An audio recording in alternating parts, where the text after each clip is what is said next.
তোমার জন্য সকলের সামনে মাথা হেঁট হলো আমার। আঙুলটা নিজের দিকে তোলো মিস্টার সৌরনীল গাঙ্গুলি। আমি তোমার জীবনে জোর করে ঢুকে আসিনি, তুমি আমার জীবনে জোর করে ঢুকে এসেছো। আর বিশ্বাস করো, সেদিন যদি জানতাম না তোমার এই চেহারাটার পেছনে লুকিয়ে আছে একটা কদর্য মন, একটা স্পাইনলেস ক্যারেক্টার, একটা ব্যক্তিত্বহীন পুরুষ, যে কিনা শুধুই পুরুষ, কোনোদিনও মানুষের উঠতে পারেনি আর পারবে না। আর তোমার এই সরল চেহারাটার পেছনে যে নোংরামোটা তুমি লুকিয়ে রেখেছিলে, সেটাও তো আমাকে জানতে দাওনি। সেই দোষটা তুমি কাউকে দিতে পারো না সৌরনীল গাঙ্গুলি। সেদিন তুমি কাউকে কিছু বলার সুযোগ দিয়েছিলে? দাওনি। বলেছিলে হয় মেঘ, না হলে চললাম। মেঘের সরল চেহারার পেছনে কি লুকিয়ে আছে সেটা দেখার মতন চোখ যদি তোমার না থাকে, সেই দোষটা কার? আমার আমার আমার সব দোষ আমার। যা যা ঘটেছে, যা যা ঘটছে, সেই সব দোষ আমার। আর আমি আমার এই দোষ মেটাতে চাই, আমি আমার ভুলটা শোধরাতে চাই। আমিও চাই এই বিষাক্ত পরিবেশ ছেড়ে একটা মানুষের মতন বাঁচতে।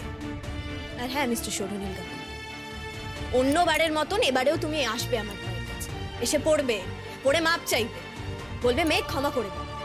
কিন্তু জেনে রাখো, এরপর কিন্তু তুমি আমার থেকে ভদ্রতার কোনো আশা রাখবে। তোমার কাছে যাবো আমি মাপ চাইতে? হ্যাঁ, ক্যারেক্টারলেস মেয়ে যে কিনা রাস্তায় কোনো পুরুষ দেখলেই। চুপ করো নীল, একদম চুপ করো।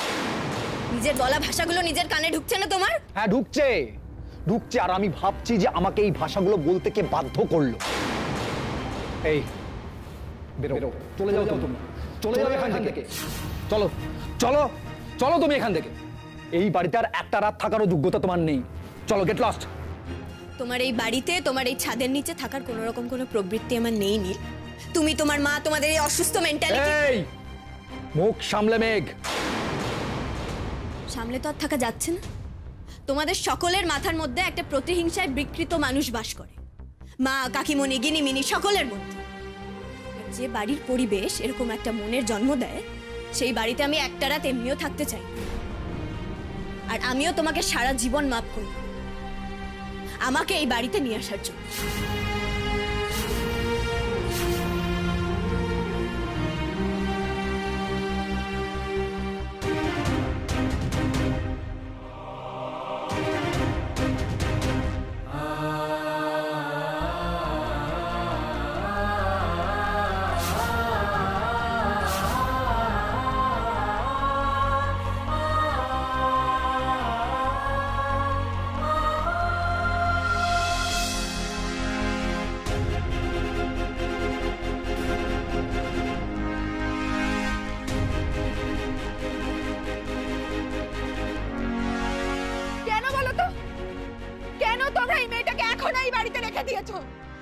কেন ওকে বেরিয়ে যেতে বলছো না?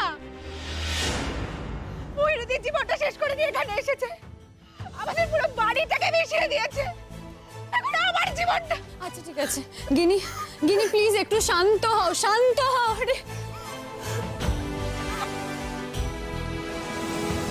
এই বাড়িতে আমার আশাটা আপনাদের কাউকে কিছু না বলে হয়েছিল। একজনের জেদ আর ইগোর জন্য হয়েছিল, আমার মতের বিরুদ্ধে হয়েছিল। কোনো ভালোবাসা, কোনো সম্পর্কের কারণে হয়নি। স্রেফ একজনের ইগো ছিল মুখ্য। তাই আমার মনে হয় আমি যাওয়ার সময় কাউকে কিছু বলে যাওয়ার দায় আমার নেই।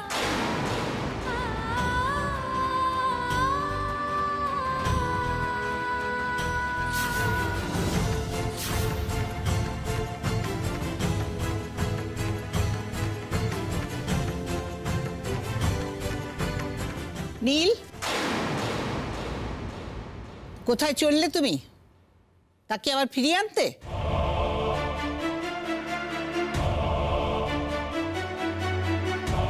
না মা, যে ভুলটা আমি করেছি সেই ভুলের শেষটাও আমার হাত দিয়ে হবে, আর আমি সেটাই করতে যাচ্ছি।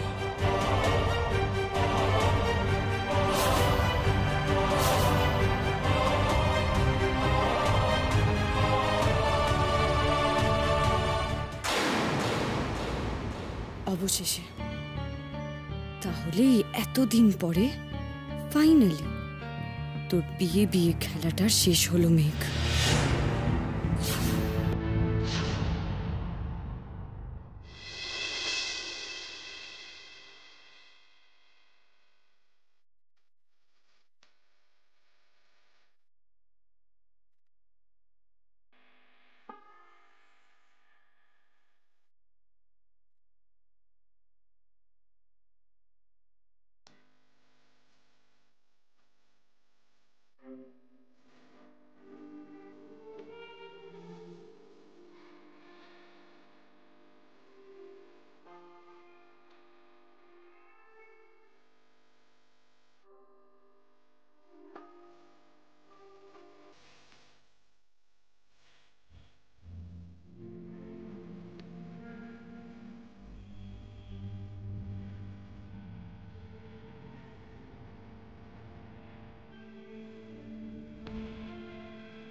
ওমা, মেঘ, আয় আয় আয় আয়, ভেতরে ভেতরে ভেতরে আয়।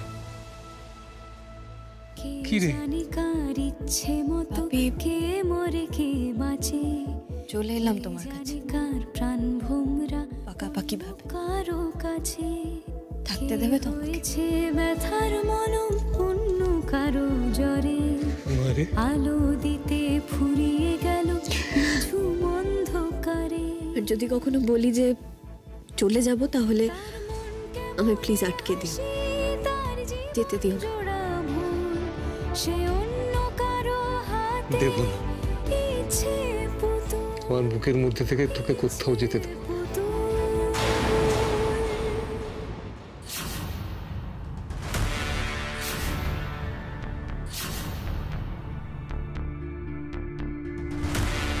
তুমি না, আপনার দুশ্চরিত্র মেয়ের সঙ্গে আমি এখানে থাকতে আসিনি। নীল, তোমার স্পর্ধা তো কম নয়। আমার বাড়িতে দাঁড়িয়ে আমার সামনে আমার মেয়েকে তুমি এই সমস্ত কথা বলছো। আমার মেয়ে সম্পর্কে যে এই কথা ভাবে বা বলে, তাকে আমি আমার বাড়ির চৌকাঠে দাঁড়াতেও অনুমতি দিই না। চলে যাও। বললাম তো থাকতে আসিনি। একদিন আপনার কাছ থেকে ওকে নিয়ে গেছিলাম, সেই জন্য আপনাকে একটা কথা জানানোর দায় আমার আছে। ডিভোর্সের পেপারটা আমি পাঠিয়ে দেবো।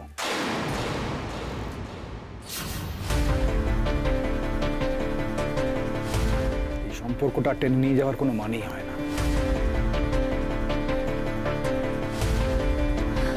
থ্যাংক ইউ নীল, এরকম একটা টক্সিক সম্পর্ক রাখার কোনো মানে হয় না।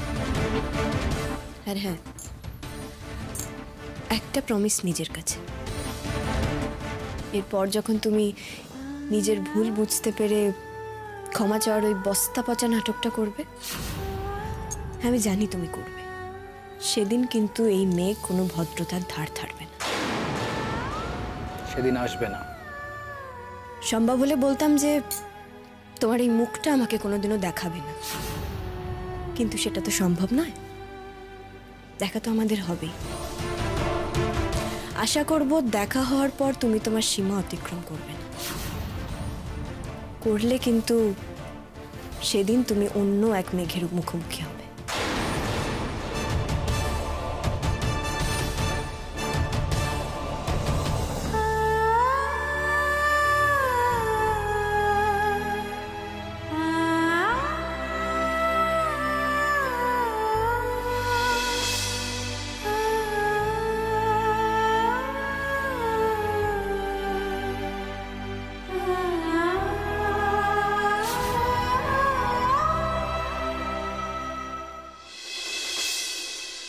এবার অন্তত তোমরা নিশ্চয়ই মানবে যে মীনাক্ষী গাঙ্গুলির মানুষ চিনতে ভুল হয় না। যে ভালো গান করে তাকে যে ভালো মানুষ হতে হবে এমন কোনো কথা নেই। জেঠিমণি, তুমি তো মেঘকে যথেষ্ট লাইক করতে, যথেষ্ট পছন্দ করতে তুমি মেঘ। হ্যাঁ করতাম, আমি অস্বীকার করছি না তো। মেঘ ভালো গান করে সেই জন্যই তাকে, ব্যাস ওইটুকুর জন্যেই আমার ভালো লাগতো। আর মেঘকে আমি যে ভালোবাসতাম সেটা শুধুমাত্র সে ময়ূরীর বোন বলে, তার নিজের জন্যে নয়।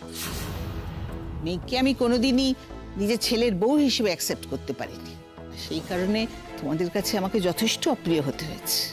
মীনাক্ষী, তুমি যত সহজে মেঘকে একেবারে উড়িয়ে দিচ্ছ, ওকে মিথ্যেবাদী বলে দিচ্ছ, আমি কিন্তু পারছি না সেটা। তার মানে জেঠুমনি তুমি বলছো মেঘ যেটা বলেছে সেটাই কোনো মিথ্যে ছিল না? তাহলে মিথ্যেটা কে বলেছে জেঠুমনি? রূপ? আমি জানি না গিনি কে সত্যি কে মিথ্যে, তবে তাদের জেঠিমণি যদি বলে সে মানুষ চেনে, তবে আমাকেও বলতে হয় আমারও মানুষ চেনার গুণ কিছু কম নয়। আর সেটা বলে মেঘ এরকম কাজ করার মেয়েই নয়। মেঘের গভীরতা, তার সততা তাকে এইরকম বিহেভিয়ার থেকে অনেক দূরে রাখবে। এত ঘুরিয়ে কথা বলো না জেঠুমনি প্লিজ। মেঘের গুণগান শোনার মতো মন না এখন আমার নেই, এই মুহূর্তে নেই। তার মানে তুমি বলতে চাইছো রূপ মিথ্যে কথা বলছে? আমি বলছি কোথাও একটা ভুল বোঝাবুঝি হচ্ছে, একটা গ্যাপ থেকে যাচ্ছে।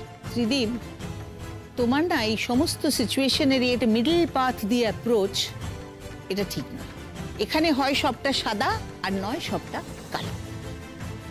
আমার সিক্স সেন্স আমাকে প্রথম দিন থেকে বলেছে যে Megh, she is not right for Neel, nor is she right for this family.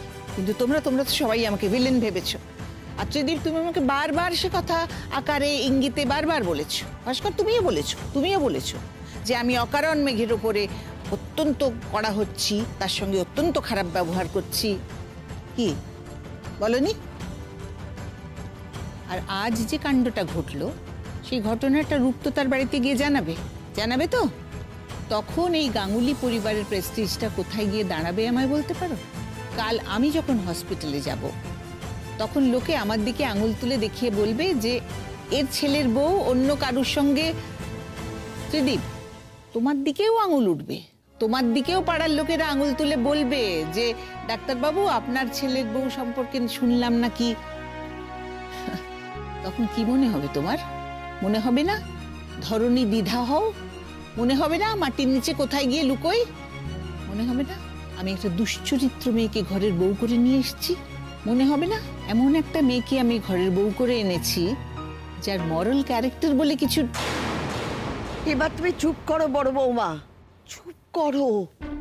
উফ, আর সহ্য করা যাচ্ছে না।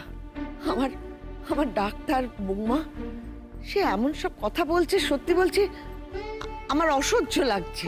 আচ্ছা বড় বৌমা, তুমি যা যা বলছো তোমার নিজের কানে ঢুকছে না? না ঢুকলে না তুমি নিজে লজ্জা পেতে, কারণ তুমি একটা তোমার নিজের মেয়ের বয়সী মেয়ের সম্পর্কে এইসব কথা বলছো। বলো না বড় বৌমা, বলো না।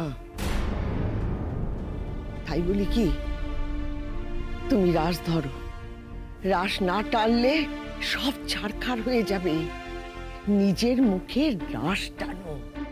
এখনো মা, এখনো তুমি আমার এগেনস্টে এত কিছু বলে যাবে? এত কিছু ঘটে গেল, এত কিছু ঘটালো একজন, তারপরেও তুমি। শোনো বড় বৌমা, আমি তোমার বিপক্ষেও কিছু বলতে চাই না, আবার তোমার হয়েও কিছু বলতে চাই না। আমি শুধু এইটুকুই বলতে চাই যে তুমি তোমার চোখে না ঠুলি পড়ে আছো, অহংকারের ঠুলি, ইগোর ঠুলি। তোমার ইগোয়ে আঘাত করেছে মেঘ এবারই বউ হয়ে এসে।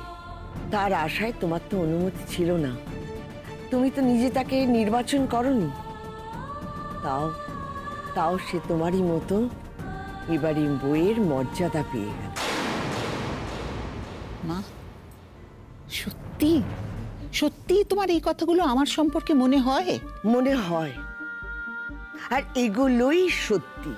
বড় বৌমা, কখনো মাথা ঠান্ডা হলে একবার ভেবো তো, যখন মেঘ তোমাদের জীবন থেকে অনেক দূরে চলে যাবে, সেদিন ভেবো তোমার ইগোতে সেদিন লেগেছিল বড় বৌমা, নীলের বিয়ের দিন, যেটার থেকে তুমি নিজেকে আর বের করতে পারলে না।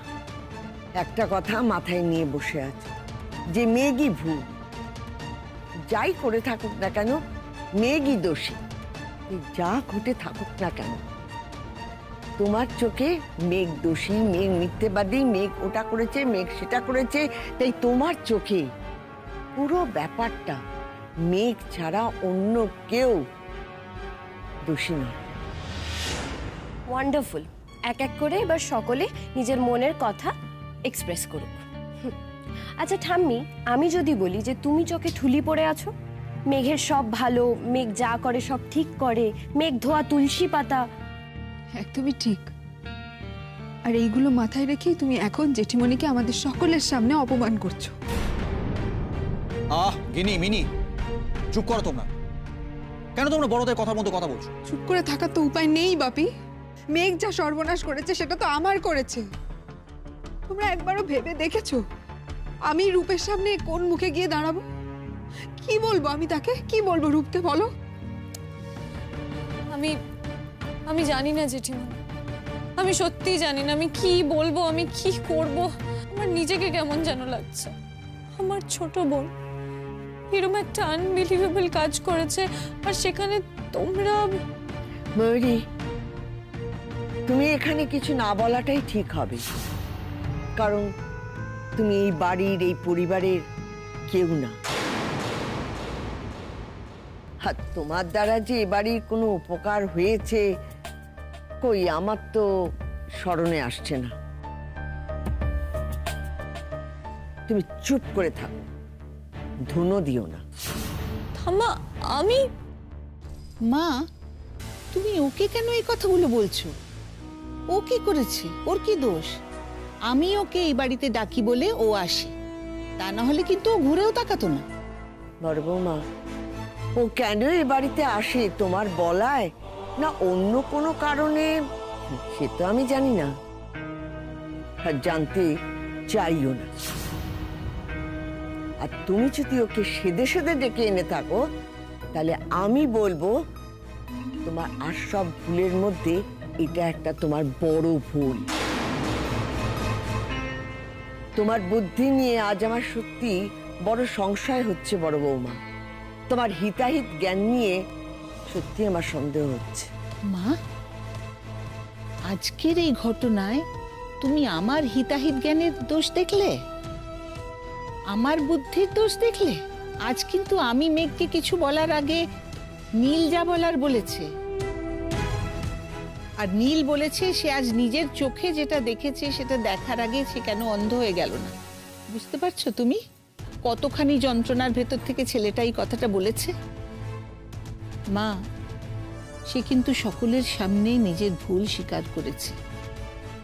মেঘকে বিয়ে করাটা যে তার ভুল ছিল সেটাও, আর তারপরেও প্লিজ মা, প্লিজ মা, তোমাকে আমরা সবাই খুব ভালোবাসি, এই বাড়ির সবাই তোমায় রেসপেক্ট করে। মা, তুমি প্লিজ আর এমন কিছু বলো না যাতে তোমার সম্মানে আঘাত লাগে। তোমাদের সকলকে একটা কথা বলে রাখি, আমার স্বামী নিজের উপার্জনে এই বাড়ি আমার বাড়ি। তোমাদের যদি আমার প্রতি অসম্মান হয়, তাহলে তোমাদের সিদ্ধান্ত নেবার অধিকার আছে। মা, এসব কি বলছো তুমি? শান্ত হও। একটা সমস্যা আমাদের জীবনে এসেছে, সেটা কেটে যাবে, এসব মনেও এনো না মা। শান্ত কাকে করবে ত্রিদীপ? মেঘ আমাদের পরিবারে এমন একটা অভিশাপ যে সে আমাদের পরিবারটাকে ভেঙে টুকরো করে দিয়ে গেছে, ভাঙন ধরিয়ে দিয়ে গেছে। আর সেই ভাঙন শুধু বাইরের তো নয়, সেটা অন্তরেরও ভাঙন। আমাদের নিজেদের মধ্যেও সেই ভাঙন ধরিয়ে দিয়ে গেছে সে। ভাঙন যদি ধরে থাকে বড় বৌমা, সেটা অন্যের দিকে আঙুল না তুলে নিজের দিকে একবার তাকাও। এই যে গিনি দিদি, মিনি দিদি, তোমরা তো খুব বুদ্ধিমতী মেয়ে। আমার বড় খোকা, ছোট খোকা, সে তো শহর কাঁপানো ডাক্তার। আর এই যে ছোট বৌমা, তুমি তো খুব শিক্ষিত, বুদ্ধিমতী, মানে আমি তাই জানি আর কি।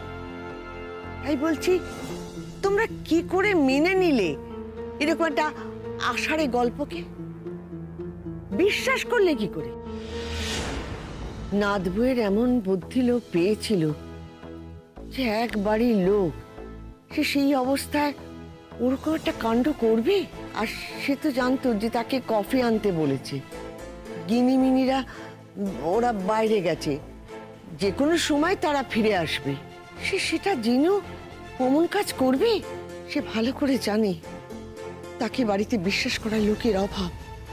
রূপ তার দিকে আঙুল তুললে কি কি হতে পারে সেটা জেনেও সে কাজ করবে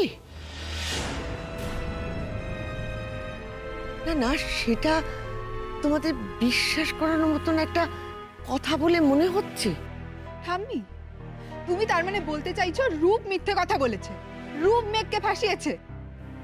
হ্যাঁ হ্যাঁ দিদি ভাই, আমার নাথ বউয়ের উপর কোনো অবিশ্বাস নেই। সে এমন কাজ করতে পারে না। এই বুড়ি তো ডেঞ্জারাস বুড়ি। একে একটু একটু সাবান জল দিয়ে বাথরুমে ফেলে দিতে পারলে ঝামেলা মিটে যায়।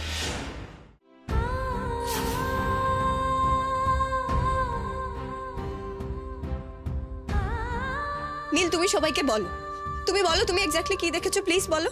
আমি যে দেখেছি সেটা দেখার আগে আমি কেন অন্ধ হয়ে গেলাম না, আমি সেটাই ভাবছি। আমার জীবনের সব থেকে বড় ভুল, আমার জীবনের সব থেকে বড় ক্ষতি হলো তোমাকে বিয়েটা করা।